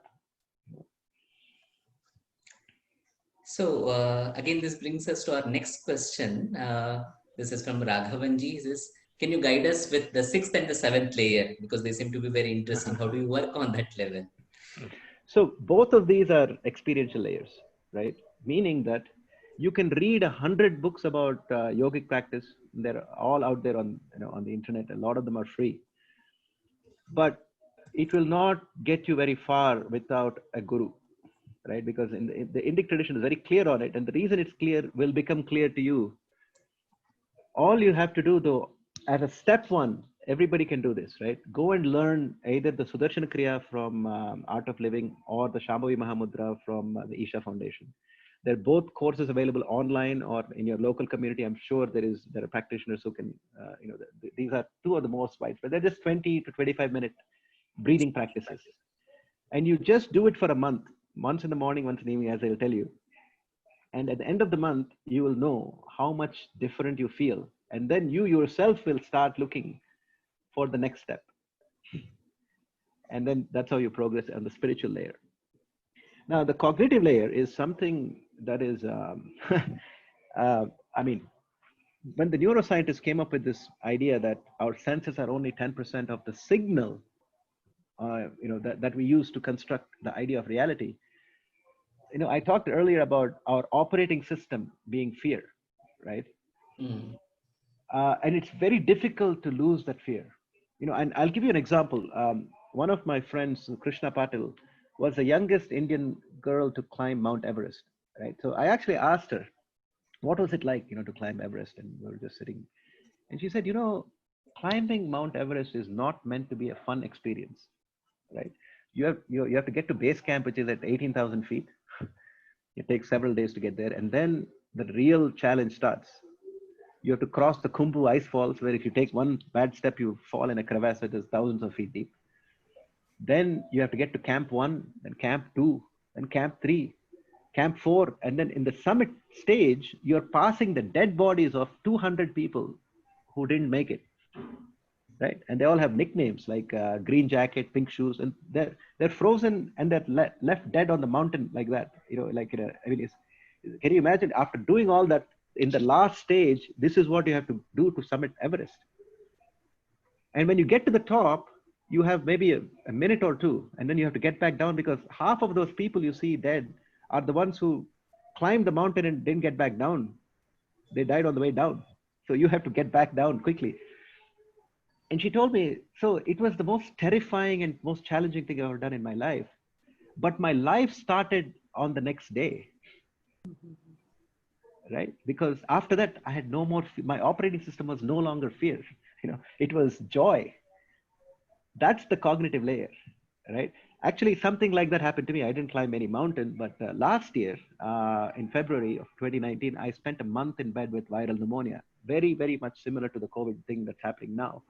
But I had it a year earlier, and I nearly died from viral pneumonia. And it took me a month of being in bed. And, I'm extremely fit for my age, for sure. And I'd given a talk at St. Xavier's in Kolkata. I came back home, and then I just collapsed. It's just, it's simply a virus that had my number on it. To take a guy like me who's a marathon runner, and I do 100 pull-ups for my workout 3 times a week, and to put me in a situation where I could not walk from the bed to the bathroom. I had to, to use a bedpan. And then when the recovery was 3 months, because when my lung collapsed, and they had to take all the fluid out of my lung space. And then I had shortness of breath for 2 months after that. I mean, so it really woke me up to how precious life is, how every moment is. And paradoxically, it completely removed all my fear, right? Because I no longer, have this fear that I need to do something to extend my life, because I know how quickly it can be taken, even in a normal situation, let alone in a pandemic. So don't, I'm not saying go out and, without a mask and, go into a public place. I'm not saying that at all, but I'm saying don't live in fear, right? So your cognitive layer, the hidden layer, is all about your operating system of how you construct your reality, right? Is the cup half full or half empty, right? There's a huge difference. It's the same thing, the same cup with the same amount of water. But the way you look at the world, and it determines everything, right? If, my personal motto is very simple: always be useful, right? So I'll wake up in the morning and think, how do I make myself useful to everything that I'm touching around me? This is how you'll be astonished at how rich and rewarding life can be when you are in that mode, as opposed to getting up in the morning and saying, okay, what can I get from the world today? So that's the cognitive layer. And, you'll have to wait for the book, because just putting that into words, because even the spiritual layer is experiential. This one is about the fundamental operating system of who we are, and how we interface with reality itself. So it's very, very difficult to express it. Thank you, Raviji. Before Anuji goes into the next question, I was reminded when you said about how to wake up in the morning and to think about it. Like, I remember from the Gurukulam days where I studied, where we had this prayer in the Pratasmarane, which read like this: Jivane yavadadanam syat pradanam tatodhikam. So whatever we take in the life, let our offering be much more than that. Ityesha prarthana asmakam. This is the only prayer I have. Bhagavan paripuryatam. Please fulfill this. So this was the prayer that we had in our Pratasmarana. Wonderful. Wonderful. And I can also complement Vinaya's prayer with another one in Sanskrit, which is in the morning when you get up and you look at your hands and you say Karagre Vasate Lakshmi, Karamadhye Saraswati, Karamule Cha Govindam Prabhate Kara Darshanam, which means that At the tip of my fingers, there is Karagre Vasate Lakshmi. You know, the wealth itself is there. Karamadhya Saraswati, all knowledge is there in the middle of the palm. At the base of the palm, we have the full strength of Govinda. So it's really empowering. It's ways of empowering oneself. And I think these rituals that were prescribed traditionally had a lot of subconscious benefits in addressing that seventh layer of the cognitive layer of ourselves. While listening to you, I mean, first of all, very indebted that you share your personal stories, your personal victories, your personal realizations with our participants, because I think that personal touch that you gave to it is what makes it very real and accessible. So I'll just say one thing, because this is just to tie it back to the tradition, right? The seventh layer, there are a lot of things that happen when your operating system changes out of fear into other things. The first thing is that you end up with a lot of siddhis, right? Like my work on chronic pain, there is a very strong siddhi element to it, right? Because the way I reset the receptors, when people think it looks a little like some kind of a magic, because it's very, there is a lot of subtle energies that are, that are accessible. Similarly, things like manifestation, with like how the West has now latched onto it, and then this whole spectrum of self-help and healing books. They talk about manifestation. They talk about visualization. All these things. These are all from the cognitive layer. They're all. This is what the rishis did all the time, right? And so, I mean, we can call it the magical layer, right? Because you kind of on your path to becoming a wizard, right? Somebody who's very much connected to the world, but certain habits change, right? Like for example, now when I make an investment or I do something, it has to be friendly to the earth, right? So I grow my own food, I invest in recycling, I invest in plant proteins, everything that I do is guided by almost like a second nature of, is it going to add net, be net positive to the environment, and is it sustainable? So these habits come automatically when you are working with the cognitive layer, and of course to get there, some people, as we say, right, there are 4 paths in our tradition to enlightenment, right? There is karma yoga, kriya yoga, raja yoga, and bhakti yoga, of course. So and in these 4 paths, and these 4 are, I mean, they're known to us for thousands of years, right? It's one of the essence. The moment you get into the spiritual layer, these are the 4 paths. You almost know who you are, right? Jnana is my path, and it's a very difficult path, because to become a Gnana yogi is the hardest thing to do. If you look at the 20th century, there were probably 3 people in the public world that got there, like a Jiddu Krishnamurti, Osho, and perhaps a Gurdjieff, George, who was a Russian, master, and who achieved that state through knowledge, right? Whereas the easiest one, paradoxically, is actually bhakti, because bhakti yogis, Mirabai or whatever, they will become enlightened in an instant. When their Ishtadaiva comes to them or something, and you don't need, it's like devotion. And the reason also is explained very well in our processes, because the Kriya yogi, the Gnana yogi, and above all the Karma yogi, these people have a very difficult time surrendering their ego, because the ego has to die for you to be enlightened. The Bhakti yogi starts with ego surrender, right? So they get there immediately. The others are still like the ego keeps driving them until somehow they manage to get past it. So now we're talking spiritual as well as the cognitive layer, but I think it's important for people. Once your stomach is full and you're and you're otherwise in a decent health, these things come to mind, and a framework is important. Who are you? What are you striving for? And all of us have different elements. We may also be hardworking and knowledge seekers, and we do spiritual practice, and we do bhakti.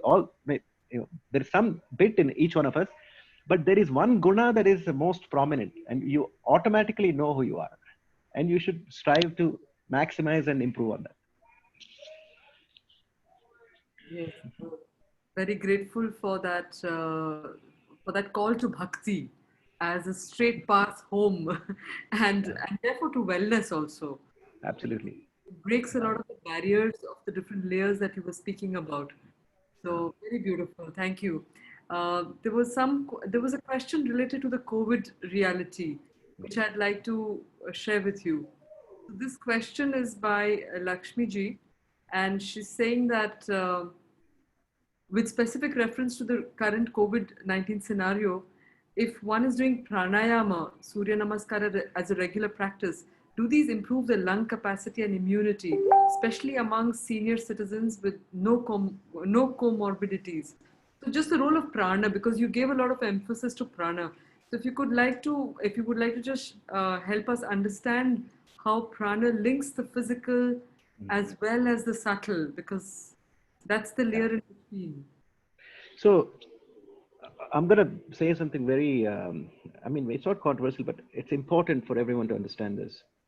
There is a certain amount of randomness in the virus, right? Which is inescapable, meaning if it has your number, like my virus last year almost had my number, right? Then it's going to get you, right? And the most unlikely people in the prime of their life who are affected, and it is a tiny, tiny minority, 1 out of, 10,000 people might be like that. That is the story that will get to the front page of the newspaper, right? If a comorbid person who is 85 died of COVID, it's not going to make the newspaper unless it's a celebrity. But if someone in the prime of their life who's, 25 and an athlete, got it and died, and eventually, if you look at the 7 billion people on the planet, you can be sure that one major footballer or cricketer or tennis player, somebody will get it and they might, and that will dominate. And then everyone will think, oh my God, I'm in that age group. That's not how you plot your odds, right? If you are not comorbid and if you are under the age of 75, your odds of dying from COVID are extremely low, right? 1 in 500, 1 in 1,000, these are odds we take every day when we cross the road or when we go for a drive, right? Don't give it a second thought. That's the first thing I want to say, because it's important, because a lot of people are just so fearful about getting it. And the other thing is, people are confused about what the lockdown is. The lockdown doesn't mean you're not going to get COVID. The lockdown is to give space in our healthcare system, right? So that when you do get COVID, they'll have room in the ICU for you if you need it. That's what the lockdown is about. It's a pandemic. A coronavirus is going to come to most of us, if it hasn't already. 85% are asymptomatic, right? Today, the Iranian president made a speech. The official number in Iran is 250,000. Out of the 14 million people who got it, 250,000 are Iranians. The president of Iran made a speech today and he said, actually, the number of Iranians who are infected with COVID is 25 million. Where is the 250,000 official number and from the Iranian government? And where is the president telling us it is 100 times that number already in Iran? In India, I can also put my hand on my heart and say that actual number is more than 10 times the reported number, if not 50 times. Many people have had it, no symptoms, it has gone through, but it does have the number on people who are comorbid. This should be a wake-up call to all of us to do not become comorbid. What does comorbid mean? It means you have a metabolic syndrome, diabetes, high blood pressure, thyroid, cardiovascular disease, or brain stroke kind of, these are comorbidities, right? These are lifestyle illnesses. So you see, I always think of the human body as we all have a donkey inside us, right? And this donkey is being loaded with bales of hay, right? Which are things that stress the donkey. What? Relationship stress is one bale of hay. Your job stress, right? Your health, your nutrition, your lack of sleep, your lack of exercise, all these 7 layers are adding one by one, and eventually the donkey collapses, right? And then what do? We blame the last bale of hay. The last bale of hay was not responsible for the collapse of the donkey. Every one of those bales of hay is equally responsible. So what you need to do is not remove the last bale of hay. You need to remove the easiest bale of hay, right? If you haven't been sleeping, well, get some sleep. That's much easier than trying to quit your job because the job caused you think your job caused your nervous breakdown. Maybe if you're sleeping 8 hours a night, the donkey would be able to handle this work stress, right? We are all meant, we all get stress. Similarly, a lifestyle illness is like loading the donkey to the point of, diabetes is this massive, heavy bale of hay that you've loaded on the donkey. And so your capacity to handle the other bales is going to be low. A COVID virus is one bale, just one bale of hay, right? Unfortunately, it is fatal to people who have the diabetes donkey on their back. So if you have diabetes, reverse it. My mother, who's 74, right? I've reversed her diabetes. She had diabetes for 25 years before I was a holistic healer, right? Now, very simple things that I did with her, right? Adding some muscle, because muscle consumes a lot of sugar. Muscle lowers your insulin resistance, right? 3 kilos of muscle, lowering your body fat. Fat increases insulin resistance, lowering your body fat. So if you turn your body shape from, lose 6 kgs of fat, add 3 kgs of muscle, your diabetes goes away. In most people, not in everyone. Type 1 is different. So I'm qualifying my words, but in most people, that's all. That's what you have to do. And it's not, you think, we've been conditioned rather that, oh, my parents have had diabetes. Guess what? Everyone in my family in the earlier generation had diabetes, right? All 4 of my grandparents, right? But I don't have it. I don't intend on getting it because they didn't know, these things, that they should not eat a banana with your dinner and then go to bed an hour later, right? A banana, who eats bananas? Athletes, right? If you watch professional tennis, you'll see, Andre Agassi or Roger Federer eating a banana during a 4-hour tennis match, right? Sure, you can eat bananas if you're 60, if you're playing 4 hours of tennis. Otherwise, don't eat bananas. Children can eat bananas, right? Because when they eat sugar, it converts into muscle because they have human growth hormone. We don't. After age 20, you don't have any growth hormone in your body. So it's conscious eating, right? And even with, I'm kind of jumping around from, to subject, but with COVID, if this is going to teach us the lesson that lifestyle, illnesses, which are these heavy bales of hay on the donkey, should be avoided so that we are more resilient, then it'll be overall great for humanity, especially for this audience, over the long run. If this is your wake-up call to learn to, to remove the heaviest load from the donkey, right? That's where, removing the toxins from your food, not eating. By the way, when we're talking about pharmaceuticals, right? Where I have a problem with Western modern medicine, and again, modern medicine has saved billions of lives. I'm not going to debate that, but I will tell you, when it comes to lifestyle illnesses, like for example, for heart disease, they're prescribing statin, right? Statins are terrible, right? You think you can just reduce cholesterol. I just want to take a minute to talk about what's very important. You see, cholesterol is not the culprit. What is the culprit in your body is blood sugar, right? So it is the blood sugar that causes production of insulin, and that leads, blood sugar is a very heavy free radical. It's very toxic to you, right? So when there is an excess of blood sugar circulating in your body secretes an antioxidant medicine that's called cholesterol. So cholesterol is a medicine. It's an antioxidant that your body produces, right? And what is the intermediate pathway? It's chronic stress. So when your body is stressed because of the presence of sugar, or because you have emotional stress, or work stress, whatever it is, there are 2 chemicals that are released by your adrenal gland, right? One is adrenaline, which happens to people who are in the fight or flight mode, right? It helps you run away from the tiger in the jungle. But the other one, which is even more dangerous, is called cortisol. And everyone knows what cortisol is. It's a steroid, right? Corticosteroid, cortisol is the same thing, cortisone, the same thing. Cortisol is produced, and your levels of cortisol are elevated because you're stressed. And cortisol is a dangerous free radical. And so the cholesterol is produced by the body to counter this cortisol. So now, see what's happening with statin, right? You're first of all doing something that is increasing your steroid level in your blood.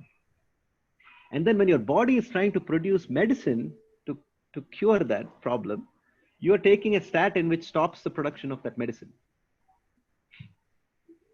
How terrible an idea is that? It's one of the craziest things, but it's a multi-billion-dollar seller, right? For the pharmaceutical companies. So you should not be targeting cholesterol at all. All you have to do is lower your blood cortisol, your level of stress.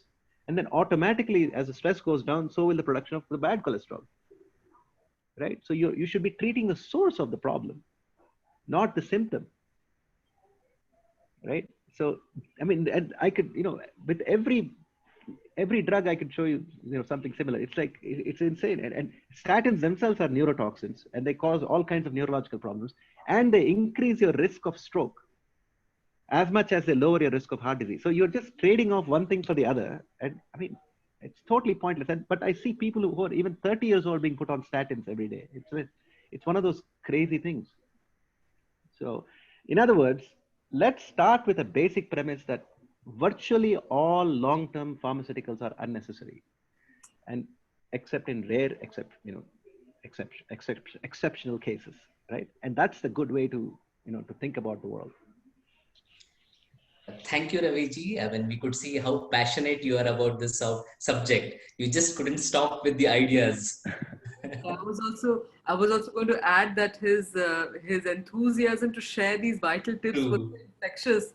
That I think many of us are going to sign up for any program that you're offering next. But more important than that, thank you also for sharing about that analogy of a donkey, because these analogies are what will stick in our minds. And I think many of our participants are expressing their gratitude to you for making these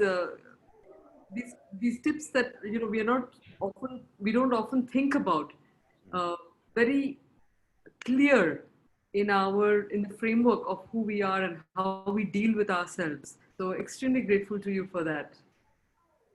Thank you. Now, you can follow me on all the social media. I'm on Twitter. rmantha2 is my Twitter handle. Instagram is the same thing. Then Facebook, ravi.mantha.author.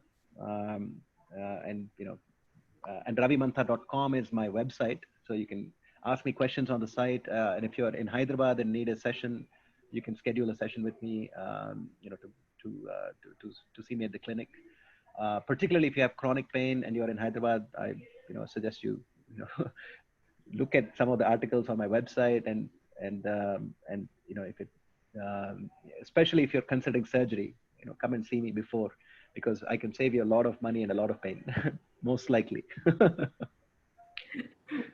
That was very reassuring. And I was also thinking about how important what you have said is for yoga teachers. So a lot of our participants are yoga practitioners, yoga instructors. So I think this, what you were able to bring out for all of us is the need to understand the anatomy, the biological functioning of the body very well. So yes, thank you again for that.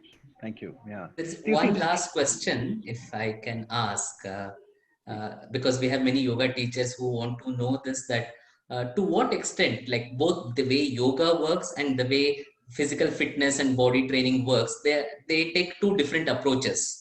So how can they work with both of them, or in what frequency, or what could be the dynamics between these two practices? You asked actually an incredibly important question, and I thank you for that, because I was going to talk about it and then it slipped my mind, and this question will answer it. You see, let me speak in terms of purely physiology, right? For any muscle in the body to work, right, to perform work, lifting, whatever, moving, anything, there are two things that are required. The first is the hardware, which is the size of the muscle, right? That you get from going to gym and working out and strengthening it. The second part, which is equally important, is the software, right? And software literally only comes from the following. One is the neurological work that I do in restoring muscle control. The second thing is physiotherapy, where they intensely work on the muscle and painfully get you to the range of motion and reprogram your brain slowly over a period of many months. And the third and most important thing for the people in this audience is yoga. What yoga actually does is, the reason it strengthens your muscles is that it strengthens the muscle control that the brain has, that the central nervous system has over the associated muscles. So the CNS signaling to the muscles gets improved. So the pipes get strong, get fatter and stronger, right? And this is the secret benefit of yoga, which I'm going to talk about in my book. It's because you're holding, certain asanas for a certain length of time, and with conscious thought, right? So you are increasing the signal from the brain to those affected areas, and the reverse. So because the receptors are communicating information to the brain, and the brain is communicating information back to the receptors. So what happens with people who do yoga over time is their balance, and their muscle control becomes much more uniform. So most people, when I see them walking around, like with, I can see from the gait patterns which of their muscles are weak and which are strong. Neurologically, they may be the same size, but size is only one part of it, right? You can have a car with a big engine, but if your accelerator only goes down halfway, that's as far as it's going to go. So that's the yoga is the accelerator, right? So both are important for that reason. And especially as we get older, our signaling tends to go down because neurologically we become weaker. And in fact, I'll tell you one more thing. There is a signaling chemical in the electrical layer. So, so it's software, right? But even for software, there are electrons. Similarly, in the body, there is actually a chemical that performs a job. It's called nitrous oxide, NO2. And remarkably, and NO2 is it's very unstable. So it's there in the body in nitrates, in nitric oxide. It's stored as a thyroxine. Thyroid chemical is a nitrous compound. So, and it's produced, to whenever any kind of signal has to be sent from the brain to the body, it uses NO2 as the messenger chemical to send the signal. So people, the Dalai Lama, tested his monks, right? Because they wanted to examine yoga in a scientific way. And they found that monks have extremely high levels of NO2, right? From their breathing practices, from their pranayama, and from their yogic practices, right? So the yogis and the yoginis have, they're just, brimming with the messenger chemical. That means their signaling, their electrical signaling is just, very, very much, better than any average, human being. So as we get older, that signal starts dimming. That's why yoga becomes so crucial as we age. So thank you, Raviji. And if I can just add to what you mentioned, in fact, this has come up a couple of times in our earlier sessions. You are referring to nitric oxide.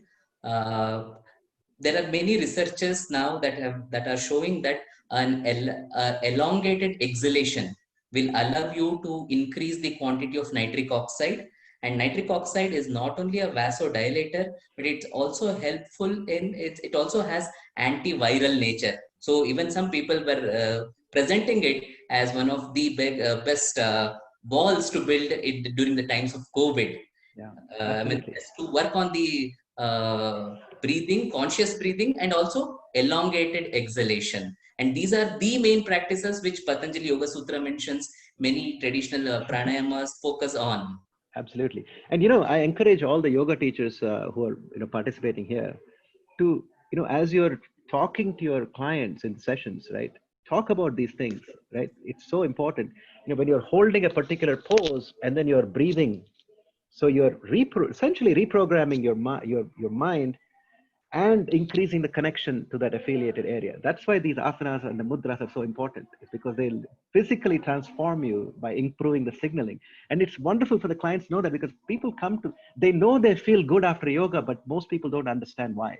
And it's so, I think it's literally just calling it stretching is such a disservice, because that's what the Westerners want to do, right? They want to like turn it into some, remove the traditional aspect of it and then package it as, oh yeah, it's just stretching. And then they come up with all this research about how hyper stretching is bad for you. So they're trying to cut you down in many, many ways. And yet millions of people do yoga. It's because they know that after one session, they feel so much better. But if we can guide them and tell them during the session and explain why, some of these things are happening, I think it would really help, improve the knowledge. Thank you, Raviji. I think we could go on and on like this. But in the interest of time, we have it's already 8:45, so we would have to bring to a close. And it was an amazing session, and many of our participants are really grateful. I mean, all of them have expressed their gratitude for what they have received. I'll just make the announcements for tomorrow and then come back to you. Meanwhile, I request you if you could let us know how. I mean, you already mentioned it, but if you can key in how your Twitter handle and your other contact details. We have already shared your website, and if there is anything else that you can add, please request you to do that. And also, when we come back, we normally ask our speakers to share one last piece of advice before we conclude. But maybe I can ask you, tell us one practice for each of these layers, or one tip regarding all these 7 layers. I think So we we've will be a covered. little more greedy with you.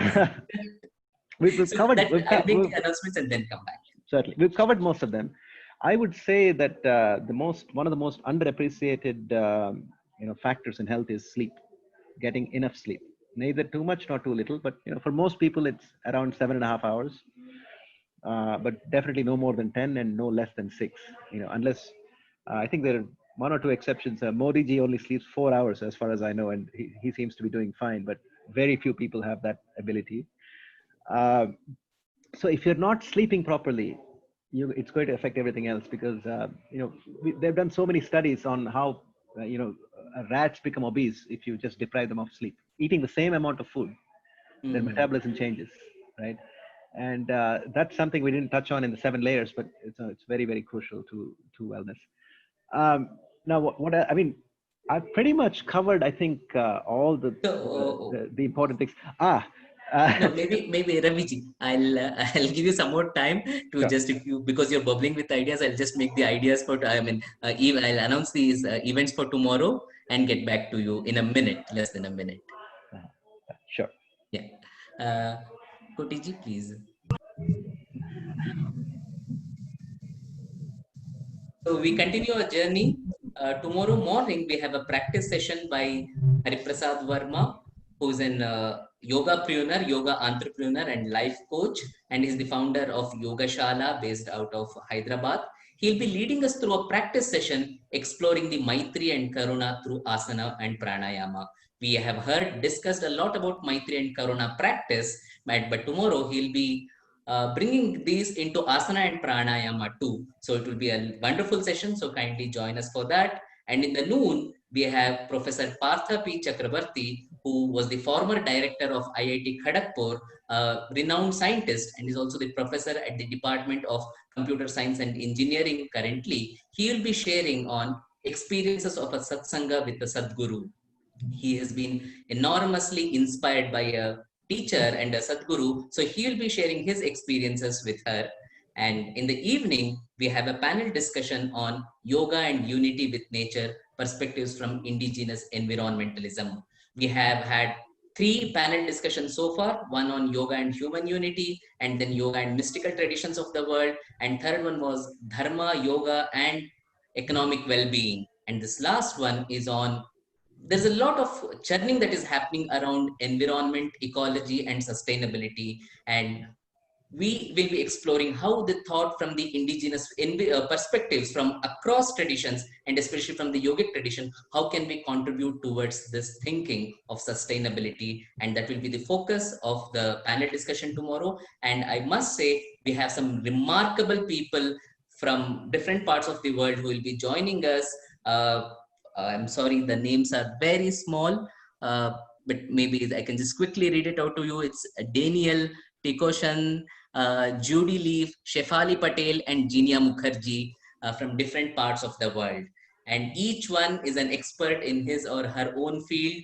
They connect with nature in amazing ways, and they will be sharing all their experiences tomorrow. So I really look forward to having you all tomorrow and continue this journey till 20th. And also now the festival has been extended up to 31st July. But from 21st onwards, we will be having only 2 sessions, the morning session and the evening session, and we will be discontinuing with the noon sessions. So with this announcement, and also I'd like to say, all these sessions are available on YouTube, Indica Yoga YouTube channel, because you have heard about 7 layers, You need to revisit them, and this session will be available there. So please make use of it, share with your friends, write about it, discuss about it, and just, I mean, there could be some areas where you might not have liked it immediately, or you might have your own questions. That's absolutely all right. I could see many questions coming up when we had a discussion on vegetarianism, veganism, and the hypocrisy element that was also discussed. That's absolutely fine. Only when we sit and discuss, only when we exchange ideas, it's then the progress can happen. I mean, all of us here as genuine seekers, so we might have very strong views on certain things, but that's absolutely fine. These are the occasions where it will definitely help us to go beyond our conceptualizations, conventional thinking. So may this churning lead towards that end. And with that, I come back to Raviji to share your last advice or tip or guideline, whatever you're inspired with at the current moment. Look, I mean, I'm a seeker like yourselves, and what I will say is, I don't have all the answers, you know, and I'm constantly refining and learning new things, and I just go where there are gaps in the scientific knowledge. So what I put out there is occasionally controversial as well, because I'm saying something that goes against conventional wisdom. Don't take my word for it, right? I'm just one opinion. Use other opinions, and just remember one thing: somebody who agrees with you only 80% is not your enemy. I tell that to all the Hindus, because we tend to, kind of, fight with each other over most trivial things when everybody should be in the same tent. The whole architecture of the way we look at the world is inclusion and inclusivity. So, of course, we must have 20% differences in everything we do, right? But that doesn't mean we have to fight over the 20. Look at the 80 first, and then, we can debate the other 20. And, I'm just one more, quasi-expert or so-called expert, but I don't have all the answers. And other people can have very different views. And I'm actually, I enjoy it when somebody can prove me wrong, because that's the only way I learn, right? Where is the learning if I'm right all the time? And I'm definitely not right all the time. Your humility has been an inspiration. Thank you. Thank you. Thank you, Raviji, and also thanks to all our participants. Thank you very much.